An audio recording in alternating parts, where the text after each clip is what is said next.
Shemot, chapitre 13. Et Yahweh parla à Moshe et dit : Consacre-moi tout premier-né qui ouvre la matrice parmi les fils d'Israël, tant des humains que des bêtes, il m'appartient. Moshe donc dit au peuple : Souvenez-vous de ce jour où vous êtes sortis d'Égypte, de la maison des esclaves, car Yahweh vous en a fait sortir par sa main puissante. On ne mangera donc pas de pain levé. Vous sortirez aujourd'hui dans le mois où les épis mûrissent. Quand donc Yahweh t'aura introduit dans le pays des Cananéens, des Héthiens, des Amoréens, des Éviens et des Yébousiens, qu'il a juré à tes pères de te donner, et qui est un pays où coule le lait et le miel, alors tu feras ce service durant ce mois-ci. Pendant 7 jours tu mangeras des pains sans levain, et le 7e jour, il y aura une fête à Yahweh. On mangera durant 7 jours des pains sans levain. On ne verra pas de pain levé chez toi, et l'on ne verra pas de levain chez toi dans toutes tes contrées. Et ce jour-là, tu expliqueras ces choses à tes enfants en disant : C'est à cause de ce que Yahweh a fait pour moi lorsque je suis sorti d'Égypte. Et ce sera pour toi un signe sur ta main et comme un rappel entre tes yeux, afin que la Torah de Yahweh soit dans ta bouche, car Yahweh t'a fait sortir d'Égypte par sa main puissante. Tu observeras ce statut au temps fixé d'année en année.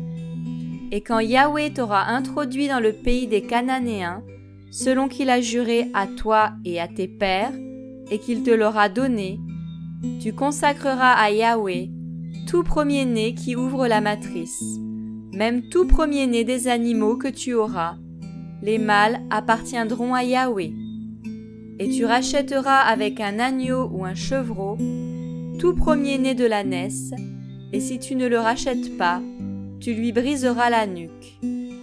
Tu rachèteras aussi tout premier-né de l'être humain parmi tes fils. Et quand ton fils t'interrogera à l'avenir en disant : Que veut dire ceci ? Alors tu lui diras : C'est par la force de sa main que Yahweh nous a fait sortir d'Égypte, de la maison des esclaves. Il est arrivé que Pharaon s'obstinait à ne pas nous laisser partir. Alors Yahweh a tué tous les premiers-nés dans le pays d'Égypte, depuis les premiers-nés des humains jusqu'aux premiers-nés des bêtes.